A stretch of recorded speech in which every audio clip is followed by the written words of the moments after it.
Well, if it's not snowing by you, it's got to be snowing somewhere, and it is. You're looking at a live picture of Brasstown Bald, Georgia's highest mountain peak at just under 5,000 feet up. And it's actually snowing pretty hard up there. All the roads are snow covered. I'm going to take a ride up after the show, see if how far I can get if they haven't closed the gates on the road. So at least snow lovers, you get to see some snow somewhere. And we will be talking about the week ahead, which has nothing but the potential for not only above normal temperatures, but record highs. This is par for the course this winter. All of this and much more today on the Joe and Joe Weather Show. Brought to you by Omni True Value Hardware at 1226 North Wellwood Avenue in West Babylon, New York, in southwest Suffolk County on Long Island, and they serve the entire New York, New Jersey, Connecticut tri-state area. Take us through the rest of the winter. When they get to spring, they've got mulch, they've got topsoil, and everything you need to make sure that your home or your business, or at least the outside, looks absolutely fantastic. Landscape to the hilt. 631-756-1125 is the telephone number for the best prices anywhere. OmniTrueValue.com is the website. Not too shabby of view there, Mr. Rayo, on this Sunday morning. No, at least it shows that it is snowing somewhere in this great land of ours. But if I can do my best Howard Cosell, so far as all of the weather nerds, all of the winter weather lovers, all of the snow weenies up here in the Northeast are concerned, it's going to be another day of frustration and futility, if you will. Exactly. Oh, dear. So it never ends, Joe. No, it doesn't. And I was looking ahead at the long range. I was looking, the last day of the overnight guidance is February 28th.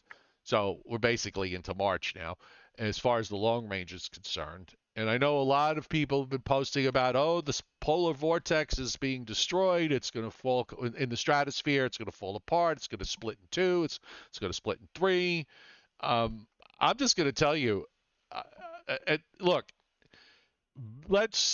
if this were to play out, it would, and you know that this pattern that we're in now is getting a little long in the tooth. I mean, we're pretty much 6 weeks into it. Usually 8 weeks is about the maximum you usually get out of a particular pattern before it starts to change. So that means that we'll probably spend the first half of March changing into a different pattern. What kind of pattern, I don't know. But at that point, you're really bringing yourself to about March 15th. I mean, talk about a lack of time. I mean, it would have to be some sort of unusual and perfect setup. Not that they can't happen, because they certainly have happened. Long Island on March 25th, 2018, which was, I think, the last of the 4 nor'easters that we had in that month of March. We got 20 inches in one shot. But you really, there's nothing that I saw that even remotely convinces me that this is not going to be anything other than just the same old nonsense going forward. As we've said, or at least as I've said over the years, to me, the make or break date for significant or heavy snow has been St. Patrick's Day, March 17th. I said, once you get past St. Patrick's Day, still possible that you could get, as you just pointed out, Joe, 10, 15, even 20 inches of snow. But the odds of that happening are going down really quick. So that I think in many people's minds is the date. If we don't get anything significant by then, it's going to be, I think by then, a lot of people are going to be saying this could be the year, at least at Central Park, of the all-time least amount of snowfall, which still stands for the winter of 72-73 at 2.8 inches. To tie that, we would have to get 2.4 inches of snow to tie that. And that doesn't sound like a whole heck of a lot, but in this particular winter, it's going to be tough. Yeah, you know, snow begets snow in snowy winters, and lack of snow begets lack of snow in non-snowy winters, and that's kind of where we're at.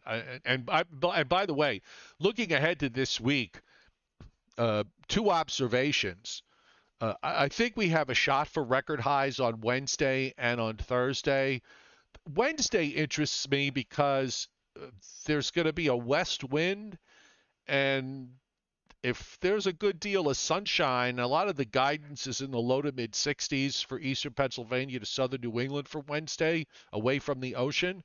Wouldn't shock me at all if we see a 70? 7-0. Yeah, I would not Yeah. be shocked at all if we see a 70. Thursday, I think the issue on Thursday is more of a south-southwest wind, which is not ideal in this time of year or during the spring for a big warm up. You have to be pretty, you have to be a fair distance inland to see a warm up. Plus, I think there's going to be an issue with whether we have clouds and maybe a couple of showers running around, but certainly not impossible for Thursday. And then Friday, with the cold front coming through, the next cold front of significance with showers and maybe even a thunderstorm as it goes by. Probably could see 60s ahead of it before the front passes. I mean, this pretty much reverses the negative anomalies from the bitter cold blast of, when was that? Week before last weekend?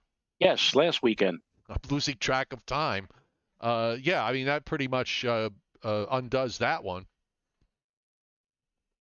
It's a very sad tale. I haven't had a chance yet to look at Dr. Cohen's daily tweet, but with each passing day, his tweets are getting more and more daily tweet. But with each hang on just one second. Passing day, his tweets are getting more and more.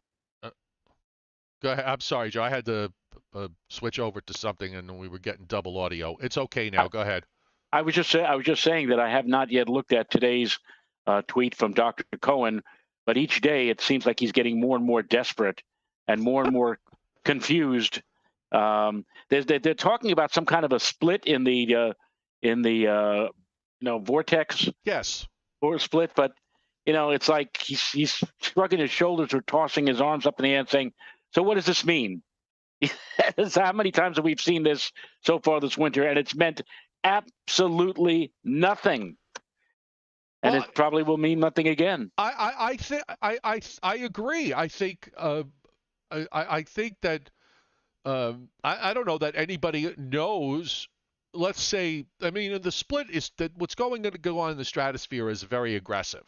The whole polar vortex is virtually gone, which in a normal winter might not happen for another, maybe not until the end of March or during the early part of the month of April. I mean, we could have the polar vortex in the stratosphere completely gone by the time we get to the first week or so of March. And it looks like it splits up in multiple pieces, and I'll show it in just a little bit. I just don't know if anybody really truly understands what that split is going to do to the bottom of the atmosphere. And I think you can make a case that whatever's left of this La Nina pattern that we're in is so strong that it's not going to matter much, that the muscle memory from that is going to be much more in control than anything that goes on up in the stratosphere. And that will be that. And yeah, it hasn't done anybody any good so far. Why should it suddenly do anybody some good now? True. In a little bit, I'll show you something. This is a very auspicious weather anniversary, especially for me, from my vantage point, the 40th anniversary of the megalopolis. No, wait a minute. Megalopolis. Megalopolis. That's a new. That's megalopolitan. Megalopolitan blizzard with 1 to 2 feet of snow from Washington D.C. up to Boston, and a storm that really, at one point, some of the forecasters were backing away from that.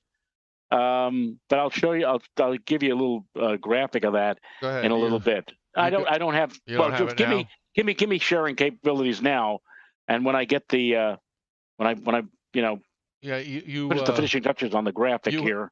you have sharing capabilities. Just let me know when Yes, you're ready to post it. I'm right. busy. I'm busy sending out notifications, which I didn't get to do because I was trying to get that darn camera up to work, and then had just a little bit of technical difficulties. But nonetheless, we got it going. Trying to else what other stuff that's going on. I mean, there really isn't much. I was talking with Alan Casper this morning, who pointed out that if you looked up at the sky, it looked like it looks truly like a snow sky with this coastal low that's coming up. And by the way, I have not seen a flake or an ice pellet here. It's been 39. Usually I'm about uh, 5 degrees colder than Brasstown Bald, which we showed you at the beginning of the show. Uh, they're running about, the last time I checked, the temperature there was 31. So actually, when I looked, what am I now? 40. Um, so that did not, this cold upper low is cold enough up at 5,000 feet, but I'm at 2,000 feet, and it just I was looking even, Joe, at the 925 millibar temperatures, which are supposed to be all below freezing today. If you want to split the difference, I'm probably just below 925. But nope, just didn't happen. And this is what happens with upper lows sometimes. They look, especially vigorous ones, at least the way the models show them, and ultimately they wind up disappointing, which I think is the case here, at least down at my level of the atmosphere. I've got the graphic up so that you can now All right, share it with everybody. let me get myself out of the picture. I don't want any of you snow lovers out there to start. I'm sure that looking at this graphic, some of your eyes will start to well up a little bit. First of all, take a look at the price of a Sunday newspaper. Sunday Newsday on Long Island 40 years ago, 75 cents. Wow. And the headline, Stranded. And the picture that you're seeing on the front page is cars that were abandoned on the blizzard of 83, clogging Northern Boulevard east of Community Drive in Manhasset on Long Island. And generally, I would say, well, I remember across the tri-state area, generally speaking, it was a 16 to 22-inch snowfall. And this particular snow was actually promoted several days in advance. There was talk initially, oh, this could be a big storm. And I should also point out, this was the winter of 82, 83. This was an El Nino winter. This was one of the warmest El Nino winters in 50 years, and we had hardly anything in terms of snowfall. Does this sound familiar, folks? Hardly anything in terms of snow. Then all of a sudden, like a floating Chinese balloon, high pressure suddenly floated down from the Great Lakes and across the Northeast at the same time that a relatively modest coastal system began developing down over the southeastern states. And that coastal system, again, not the strongest in the world, interacting with what was really a rather concentrated and strong cold dome of high pressure. And as I said, Joe, was funny. For the first, for a couple of days leading up to this storm, oh, it's going to be a big one. Oh, could be at least a foot. Well, we may even get as much as 18. And then the morning of the event in the tri-state area, it was a Friday morning, February the 11th. I come in extra early to work. I was working at a private weather service back then in Queens, New York. And it was like 1 o'clock, 1:30 in the morning. And we not only did radio stations, but we also did municipalities. And we had about 75 of them on clipboards hanging up on a pegboard on one side of the room, one side of the weather center. And here I see, when I came in, Eric Perkins. Still remember Eric. Haven't seen him in a long, long, long time. Eric Perkins, and he's had virtually every clipboard on tables or on the floor. And I said, what the hell are you doing? He said, I'm changing everything. He said, for days we've been talking about a big snowstorm, and now He said, take a look at the LFM, the good old LFM, limited fine mesh model that we relied heavily on back in those days. And I looked, and the 1 to 2 feet of snow that was being forecast for New York suddenly had been diminished down to about 6 or 8 inches. And in fact, in Boston and in Albany, where they had winter storm watches posted, they had taken it down. They said the new guidance is taking the storm further south, and we don't have to worry anymore about it. And I did a quick sectional. I looked at the teletype. Heavy snow, S plus, Philadelphia. Heavy snow down in Belmar, New Jersey, Tom's River. We had a radio station, WOBM. I talked to one of the news people there. Oh, it's snowing to beat the band. I turned to Eric and I said, "You're taking everything down? You're diminishing the storm when it's snowing to beat the band just south of us?" He said, "Well, the LFM said that." I said, "I don't give a blankety blank what the LFM said. This is one run. You're basing all of this on one friggin' run?" And so I said, "Put all those clipboards back up. Stop making these phone calls." 8 o'clock in the morning, Joe, I get a phone call from the deputy commissioner of the New York City Sanitation Department, Walter Hines. And the sanitation department had 2 weather services that they relied on: the government or National Weather Service in New York, and they had a private weather service, ours. And Walter Hines calls up at 8 o'clock in the morning and he says, "Well, I hear, at least from," and the funny thing is, he was an old-fashioned guy. He said, "I heard from USWB, United States Weather Bureau." They hadn't been called the Weather Bureau in God knows how long. It was the National Weather Service. He said, "I understand from USWB that this is not going to be as bad a storm as we've been promoting, and I want to send a lot of my men home who have been waiting for this big monster storm." He said, "So I'm just waiting to get your opinion on this. And after you tell me that it's not going to be so bad, I'll send all the guys home." And I said, "I'm sorry, Mr. Hines, but I don't think you can do that." And like, "What do you mean?" And I realized that he probably told everybody on his staff, "We're going to let a lot of you guys go in a few minutes as soon as I talk to our other weather." He said, "What do you mean? The other forecasters are saying it." I said, "Mr. Hines, it's snowing like crazy just a stone's throw to the south. And they're basing this on a weather computer model that just came out with this. This is the first time." I said, "I cannot in good conscience say that this is going to be the story, that it's going to all go to our south or whatever." And he threatened me. He said, "You better be right. If you're not right, then I'm going to cancel your contract and I'm going to do rah, rah, rah, rah, rah, rah." Very angry.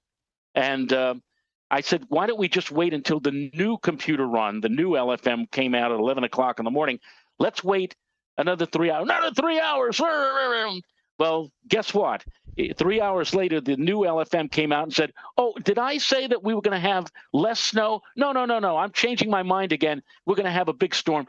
And I called up the sanitation guy, Mr. Hines, and within an hour, like a wall, Joe, like a wall, snow just came barreling in across the New York City area. I mean, sometimes with these big storms, it starts off, lightly, a little bit of snow and light snow and everything, and then it gradually builds. No. This time in 1983, this storm, it came in all at once, S plus. And within 3 hours, there must have been already like 4 or 5 inches of snow on the ground, continuing to snow. It was a tremendous snowstorm, and as you can see here at Sunday Newsday, stranded indeed. But the postscript to the story is about a week or two later, I got a letter from Mr. Hines, the deputy commissioner of the sanitation department, congratulating me, thanking me. "Oh, we were so lucky that we didn't pull all our men, and we had enough people to plow the snow away," or whatever like that. And he had a supervisor, Norman Stossel was his supervisor. And all through this storm, I was sending them on an old-fashioned teletype machine, which we called a Twix machine, sending him teletype statements on the phone with them. And when he sent this letter, he referred to me as Loquacious Joe, because I was sending them so much information about it. That letter still hangs, by the way, on the wall behind me. And I was I always say, of all the forecasts I've made over a 40-year career, that was the best forecast, because Had I gone along with everybody else and said, "Yeah, go ahead, take away your men," this model guy, but I had been, you know, led down the beaten path several times by the LFM. In other cases, they suddenly changing its mind and changing its tune on storm systems. And this time I said, no, I'm not going to believe it. I'll believe it if it comes back out again at 11 o'clock this morning and says, yeah, the storm's passed north south. But it changed right back around. And everybody, all the other forecasters were scurrying around saying, oh, wait a minute. But sanitation department was ready, and they were able to get the plows out. But anyway, 40 years, Joe, I cannot believe it. And you know what else I can't believe? You, who at that time to me was one of the big snow lovers, along with, by the way, Alan Casper. You mentioned Alan. We always gravitated to TV to watch Alan in an impending snow situation. Alan, of course, always enjoyed big snowstorms as well. But you, Joe, 1983, the storm of storms. And where were you 40 years ago when all this happened? I was in Corpus Christi, Texas. More than once that night, I kept saying to myself, "Oh God, if Cioffi were only here, he'd be in his element right now." Oh my God, well, look what he's missing or whatever. Well, you know what? I had my fair share. I certainly made up for it living on Long Island for 30 plus years. Oh yeah, and getting some really big powerhouses. So I don't complain. I mean, I missed that one. I missed the April of '82 storm, so that's fine. And Paul Roman hitting super chat this morning. Thank you, Paul. Most appreciated as always. So, by the way, I sound okay. I'm not popping my peas. Well, you're popping your peas when you stress the pea pops. Right, but I'm not popping I'm trying not to pop my peas. I'm trying to work on my audio on my side, which is always a little bit problematic. But as long as no one seems to be complaining on the chat board, I think we're good. I was just looking outside. I could kind of see through the leafless trees, the top of the mountain, and there's a white haze over it. So it's still snowing up there. The temperature here just dropped back down to 39. So I'm not anticipating anything here at 2,000 feet. But I'm definitely going to take a drive up after the show and take a look at what's going on. So meanwhile, as far as the weather is concerned, we'll go to the satellite view and take a look at what's happening this morning. There is not much to speak of, except for what's in the east, and you can see the upper low, the rotation of the upper low in the southeastern part of the U.S. It's a pretty much stands out, but and the thunderstorms that are going on off the North Carolina coast. So we've got a surface low that's developing, and the high clouds are spreading northward, but most of this, Joe, slides underneath and goes out to the east northeast, and more importantly is the fact that I think usually when we get something like this in the wintertime, you can, even if the storm's a miss, it's usually a catalyst to pull down some cold air. There's no cold air anywhere.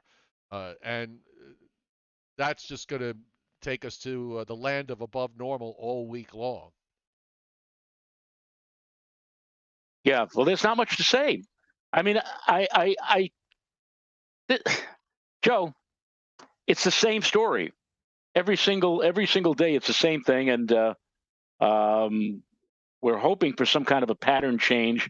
I said, I really don't want to see snow all that often up here because I haven't used my snowblower so far. This is amazing to me in itself. But if we're going to see snow, let it wait until March. Maybe we'll wait until late March, because that if it snows in late March, generally speaking, if it snows even 5 or 10 inches, it's going to be gone in 2 days, because by that time the sun angle, Joe, and the warm ground, Joe, I know they're already out. We'll take care of it. I love the fact that when somebody brings up that point, it's as if that they've just discovered uranium. Guess what? There's a sun angle. Oh, really? I didn't know about that. Is that something new? Have we never had a sun? I don't think we've ever had a sun angle issue before.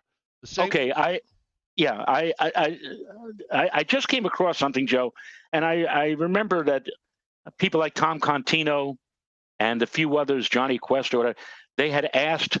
I had mentioned this some time back, even maybe about a year or so ago. And I said, well, maybe one day if I find it, I'll play it. Now, this is not you. I'm not. I'm still looking for your famous weathercast of the blizzard of '78. But I just stumbled over the. I was on WABC radio back in the day, back in 1983, with that big storm that we had 40 years ago. Right. And I just came across one of the air checks from that storm. So what I'm going to do is this: I'm going to take my headphones off. Robert Russo, while you're taking your headphones off, hit super chat with the big cup of coffee for us. So you're on full screen, by the way. So okay. Well, I'm going to take myself off full screen, but I'm going to close the shutter for a moment. That's the only way I can do this is I can put this up to my speaker. And what you're about to hear was a weathercast that I did on WABC radio with Rick James, one of their top newscasters back then, 77 WABC. This was at 1:30 in the afternoon. The snow had started about an hour earlier. And if there was such a symbol as S++, I mean, that's how hard the snow was coming down. And this is the report that I gave on WABC radio that day, 40 years ago, February 11th, 1983.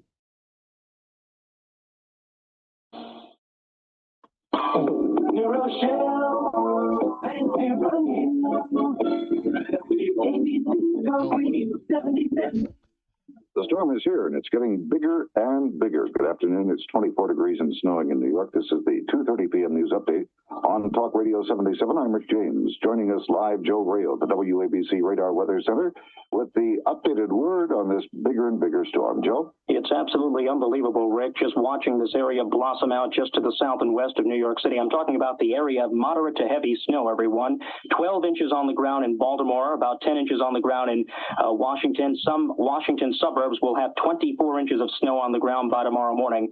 The storm literally going out of control now, just moving off the mid-Atlantic shoreline. As far as we are concerned, snow that started here about an hour or so ago in New York City is going to persist perhaps for the next 18 to 24 hours. We don't see a break in this until perhaps 1 or 2 o'clock tomorrow afternoon. And by that time, we'll probably have at least 12 inches of snow here in New York City. We're calling for 12 or more inches of snow.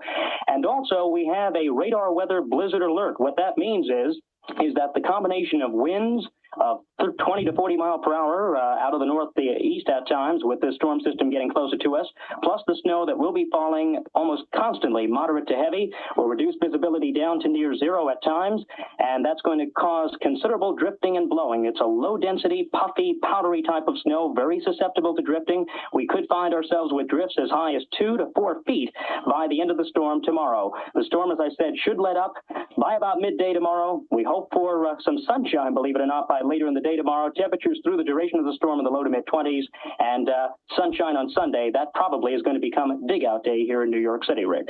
Thank you, Joe. I think Kathleen Maloney is here with the latest word on some closing.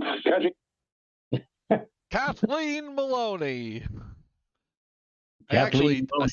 Since we're talking about it, I did find really quick, it's a low quality here. It's a little bit on the hazy side, but I did find a NOAA map of that storm to show accumulations, the extent of accumulation. So the light blue is 15 to 20 and the dark blue is 20 to 30. So you see who got the 20 to 30 was Northeast Virginia, Washington D.C., Baltimore, or just northwest of Washington D.C., Baltimore, or definitely Baltimore was in it. West of Philadelphia, although there was an area north of Philadelphia that got clobbered there too, and a few pockets in northern New Jersey and in the Hudson Valley and southwest Connecticut with the 15 to with the 20 to 30. So very impressive. And kind of that winter too, Joe, as you just brought up earlier about the fact that was a El Nino winter, as you said. Yes, it was. but it kind of was the same way in terms of the weather pattern as I recall. I mean, when you think back to 2015, 2016, where a window opened up in the middle of January and we had that, you know, storm that set the record in New York City by a tenth of an inch, 27.1 inches, whatever it was. But it was the same idea. It just that this one went a little bit. This one went all the way up to just north of Boston, where the one from the 2016 um, didn't quite get there. But it was the same kind of idea in that winter time where not much really happened on either side. You had this one window that opened up in between, and that was that. And sometimes you get winters where that happens in that fashion. It happens. This ain't one There's of some them. winters. This I isn't mean, one yeah. of them, but you know. There are some winters where literally at the drop of a hat, the drop of a pin, you'll get 2 inches of snow. You know, you look out the windows, oh no, not again. There are some winters like that. This is not one of those winters. This is the antithesis of one of those winters. This is the winter where you look out the window and say, so how warm is it going to get today? Yep. Joe Lopresti hitting super chat. Thank you, Joe. Most appreciated on this Sunday morning. So let's get back to local what's going on now, and the radar. Actually, not a half bad looking radar when you take a view of this. You can see the upper low rotation back in western North Carolina, northern Georgia. Just sort of that moisture's coming back up down from the north, which is what I'm getting into right now, but it's rain by me and snow up in the mountaintop. There's a band of some heavy precip in northwestern Virginia that extends into northeastern North Carolina. Also an east-west band of some heavy rain from Maryland, eastern Maryland. Looks like it cuts right across Washington, D.C., heads into southern Delaware, and just touching southern New Jersey. But you see, Joe, the north is all the Virga is just drying up when you get up into central Jersey. This thing is just going to get a little bit further north and then just shut off and slide to the east. I covered for the fact that maybe it might graze Long Island and southeastern New England with a short period of rain. Also for central and southern New Jersey, getting into it a little bit more. But after that, it just goes out and we're done. And then look at the rest of the country, just pretty much just quiet everywhere. Joe, sorry, should have mentioned this. Share your screen. I'm sorry. Share your screen. Okay, I'm going to do that. Oh. Thank you for mentioning it to me. Just a second. We have a bunch of people on the chat board right now. Right, I know. I'm switching back and forth and doing like 5,000 things. And He's doing so many things. We're not like one of those big fancy radio or TV stations where on TV they have somebody who just sits there and switches graphics from one screen to another. Right. The switcher, as we call them. No, we're just a couple of guys from the Bronx who are trying to entertain all of you in a non-snow year, all of you winter weather lovers, by doing the best we can. Yep. And there you got it. Now you can see what I was just saying on the radar. It's this comma-shaped blob that's just going to get, again, I think, most of it gets cut off as it moves northward. The rest of the country is pretty quiet. I don't know what else, there's not much else I can add. There's been a lack of major, a lot of times even in the wintertime, the weather's calm in the east, or you got a major storm or the potential for a major storm somewhere. It's been unusually quiet now for a while, which is a little strange. Not unheard of, just strange. No, just strange, weird. We've got to go to a thesaurus and look under the word weird, right, and find synonyms for that. Minicin, and I could use synonyms for that. And it's that kind of a thing. Thank you to Chuck Cardillo for hitting Super Chat. He said, Joe and Joe, enjoy the day. And if you are going to watch the Super Bowl, I hope your favorite team wins. I don't care about the Super Bowl teams. I don't care about the Chiefs. I did make a prediction. In fact, I put it on Facebook before the show, Joe. I go through this methodology. And you know what? I do fairly well with the Super Bowl scores each year. I'm saying this year it's going to be a very tight, very close game. I'm saying Chiefs 21, Eagles 18, and I don't care who wins, frankly, as long as my numbers come up on the Super Bowl boxes pool at the German American Club. I've invested 60 of my hard-earned dollars in that pool, so I better win something today before the afternoon is over. Here's your here's your surface map as of 7 a.m. this morning. Just hoping that the new one would be out, but it ain't. But there's your low, week 1008 low in western North Carolina, just west of Asheville. The coastal low is starting to develop just south of Wilmington. The isobars are kind of pointed to the east-northeast, and a week high up in the northeast. This morning, at least, it was in the 20s to low 30s in a lot of areas. That's really the extent of the cold air because there ain't any. And I'm just looking back, even up into the northern Great Lakes. I mean, it was in the 20s this morning, above zero, not below zero, above Right. zero. Right. So yeah, that's nothing to write home about. Rainfall the next 7 days, we're looking at 1/4 of an inch, southern New Jersey, because of what's going on now, and down into Maryland, Virginia, it's more like a 1/2 to 3/4 of an inch. You've got 3 1.5 plus amounts from the Appalachians down into northern Alabama and northeast Mississippi. Some action up in the Pacific Northwest.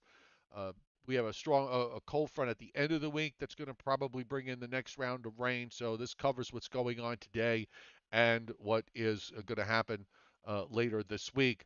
The West is best snow-wise. This is the probability of at least 2, and it looks like it's going to be Colorado, Arizona, much of New Mexico, and Utah are in line, and also in the Cascades, some big snow amounts. Let's put the probability of at least 8. And yeah, Flagstaff, southwestern Colorado, western New Mexico, areas there, probabilities of 40 to 50% or higher for at least 8, and also again in the Cascades in Washington down into Oregon. As far as the long range is concerned, we can start off with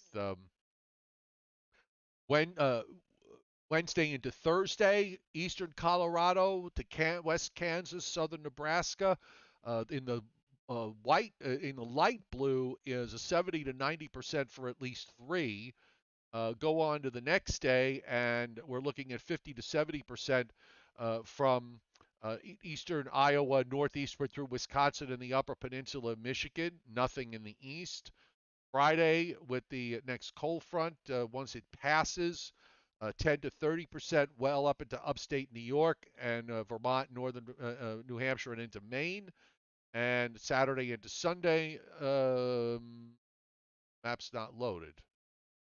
Either that or nothing. I'm going to go with nothing.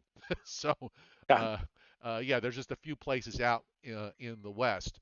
All right, let's look at the upper air. I'm going to let's do the 6Z GFS on the upper air for the polar vortex, because that's way up, and the new run is not out far enough yet.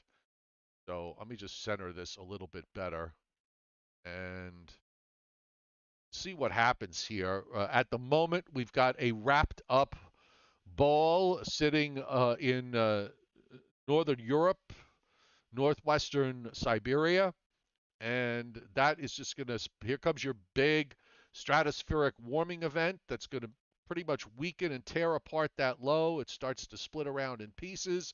The whole winter has been a big stratosphere. Look at that. Look at that. All that red. The whole winter's been a stratospheric warming year. It's unbelievable. It takes about 2 weeks for this. If this is going to disrupt the lower level of the atmosphere, it's going to take about 2 weeks. The last date, well, let's give a date to the split. So the split is the 26th. So add 14 days to that. So you're looking at maybe a pattern change around March 10th, March 11th, somewhere in there, perhaps. Again, that doesn't leave you with a whole lot of time for anything to happen. And the pattern change process can oftentimes be grinding.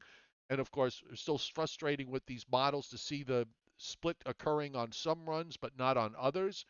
So I just think, I think at this point, you just recognize the fact that the trend is your friend. Oh, look at this, Joe, at 264. I just happened to pull this up. Here is the daily model run that shows a snowstorm. But this is 6Z. This is the Z intermediate run, right? I just switched to the 12Z. Oh, this is the 12Z run? Yes, I just switched, and I happened to be I Oh. happened to be at 264 hours with February 23rd, which has got all this dark blue snow, a really cold high moving into southeastern Canada, and a 999 low near east of Asheville, with the isobars pointing almost straight east. Dark blue heavy snow into New Jersey and Long Island, down into southern Pennsylvania, Maryland, and Delaware. It'll be gone on the next run. So who cares? Well, let's look at let's go to the 500. Let's see what that's doing. I mean, okay. So while I'm loading this, you can all. Never mind. I don't want to. Christopedia on the chat board says in block letters and uppercase letters. Now that's some snow. Yes. Good luck. Good luck, as Joe just said, on this lasting much beyond 264 hours. Yeah. Okay. So what does it do? What is it doing? All right. Here's your ridge for this week with the record highs. Trough swings eastward on Friday. That goes out. And then it's got, there's a lot of missing maps here, so it's hard for me. Let me go to the U.S. region. Maybe I can figure this out. So at 234. So what it looks like, Joe, is that it's got some troughing in eastern Canada. I guess it's enough to maybe bring down some low-level cold air, and it has something that drops down that comes out of the southwest. Actually, it comes in off the Pacific into Baja California, and then another short wave drops down the lee side of the rock, not the other side of the Rockies, not the lee side, the other side, comes down, and then it just sort of kicks on eastward. It's like a solid short wave in the flow. I mean, you know what? Seriously? No. I'm just not accepting that. Sorry. So, again, the big story really is going to be for this week. You've got a low that comes out on Monday out of Colorado that runs up so far to the left it brings snow up into Minnesota and the Dakotas, and then it goes up to the northeast. The front with that is so weak it's non-existent. We just warm up and look at these west-southwest isobars here on Wednesday. If there's enough sun, Joe, with the 552 thickness kind of nudging up there, somebody's going to 70 on Wednesday. And same for Thursday, as the winds bend more to the southwest, but then a bit of a warm front goes by with another low that runs into the lower lakes. Maybe a shower or a thunderstorm on Friday when the cold front goes by. Today's model has it a little faster coming through Friday morning. That could very well be more like late Friday afternoon, the way the GFS loves to rush fronts through in the morning, and they almost never happen that way. And there you go. Out that goes. The weekend is dry, probably no worse than normal for a day. And then we've got another low that goes early on the week of the 20th, a low that runs up the St. Lawrence Valley. And then you have to really want to believe the fact that there's going to be cold air that's going to drain down into eastern Canada and into the northeast and northern mid-Atlantic states for this to happen. I think this is another one of those occasional model runs that we've seen all winter long where it throws a snowstorm in around day 9, day 10, day 13, and it never happens. Yes, Adam Lowe, I know it'll be gone on the next run. You've made your point. You make your point every single day about the fact that it's not going to snow for the rest of the winter. Okay, so. But you don't really need, if we were somehow able to put more emphasis on that 1042 high north of Lake Superior, make it a little stronger and have it ridge a little bit more to the south and east. And you don't need, as I've often said, you don't need a powerhouse low to come up and bring you a ton of snow. More importantly, and I used to work with a guy, Dave Solano, who worked with me at the private weather service. That later on, Dave went to the National Weather Service. He went to Penn State, and he used to talk about the old man's high. Apparently, he had some sort of synoptic professor of meteorology who must have been up in years, who would preach that, if you got that nice big high coming down and in, you don't really need a big storm to make a lot of snow. And we saw that happen in 1983. So maybe, Joe, just maybe, not so much. We don't need the closed low down in the southeastern states. We could use a fast-moving open wave interacting with a large cold high over northern Vermont. That will do the trick. But I don't disagree with you. I just don't think that it's going to happen. Yeah. I do not like. I've said, when I look at these models and I see stuff in the long range, more often than not, I would rather not see it do it, but maybe throw in some subtle hints that there could be something. But when it lays out the perfect surface, okay, when it lays out the perfect surface, 264 hours in advance, 11 days in advance, you know that it's not going to be there like that. Exactly. I've just brought up the GFS snow map for this.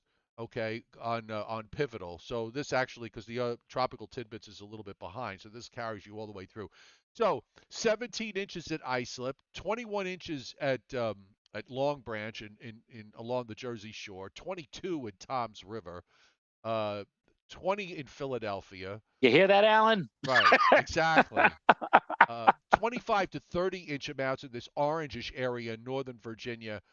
And even down to me, Joe, it gives me 4.4. All right, seriously, again, we don't want to leave you out, Joe, out of the fun. Dennis Cassie is telling me my audio is now low.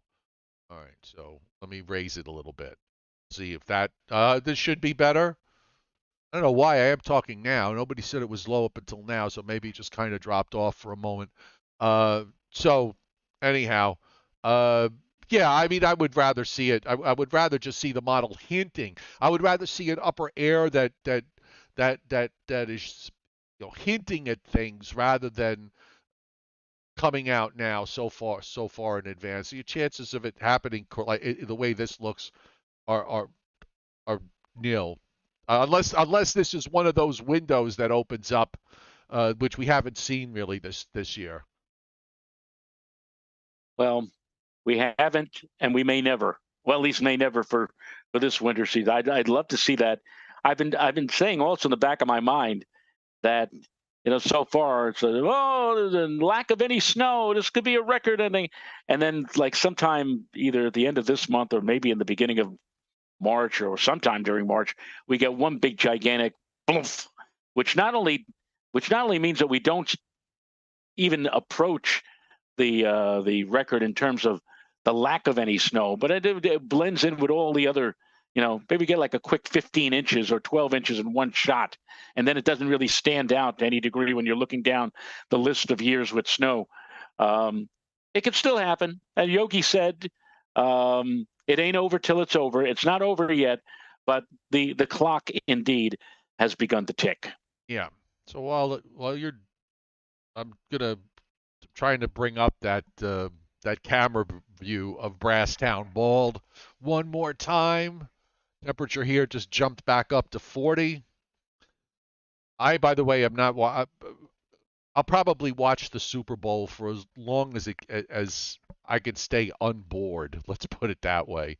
The minute I start I have no vested interest. I could care less if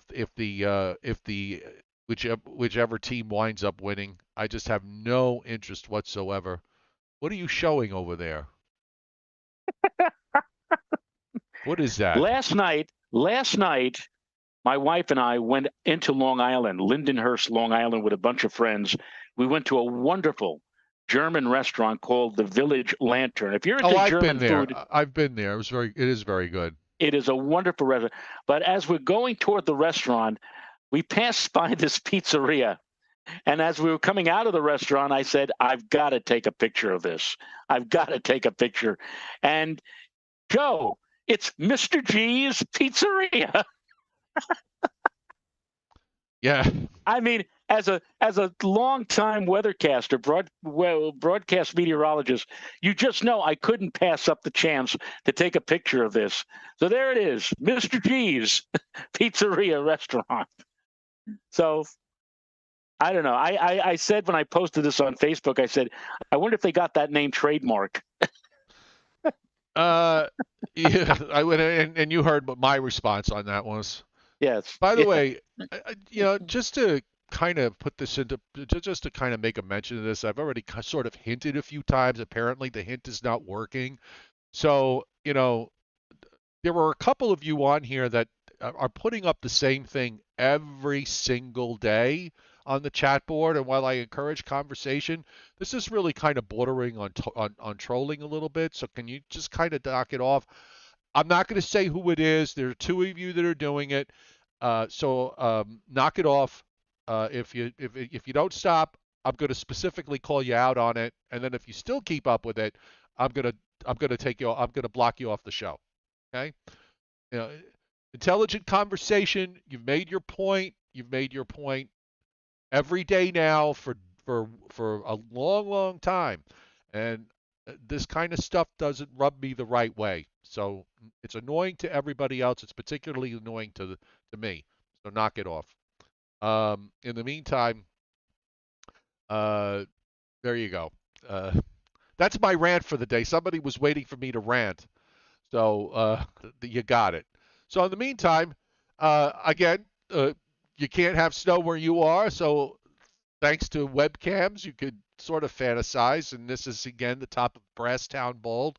It looks like a Christmas card. It does. 4,800 feet up. It's been snowing there for a few hours. Actually, I'm thinking, well, obviously it's snowing hard. My usual rule when I look at these cameras are, because they're not the clearest of views, is if you could see the snowflakes in front of the camera, if you could actually see the snowflakes, which you can see on this shot coming down, it must be at the very least moderate snow. And I also noticed, by the way, because I just took a look a little while ago out from my deck, because I could see the top of it. I could see the top of those mountains. It's still very hazy white. So I'm figuring the snow level's probably around 3,500 feet. And since I'm at 2,000 feet, that's why I'm not getting anything. So on that note, Joe, I think we'll say goodbye. We'll have a Briller Jeopardy, but we'll save it for tomorrow, when I think I'll be in a better mood. Unbelievable. You had to go up 2,000 feet and you still aren't getting any snow. Well, Yeah. I just saw a big snowflake go flying by.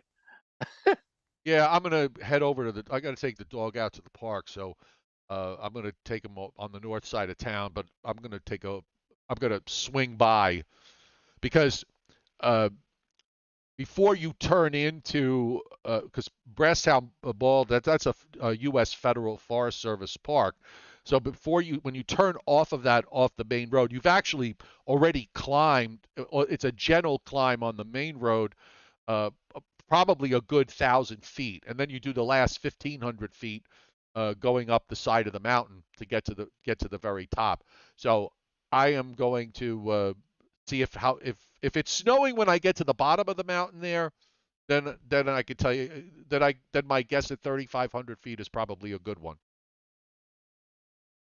Okay, well, I hope you enjoy your Super Bowl Sunday, and I hope everybody enjoys their Super Bowl Sunday. I read in the New York Times this morning that they say that this day, Super Bowl Sunday, now equates with Thanksgiving as a place where many people congregate just to eat.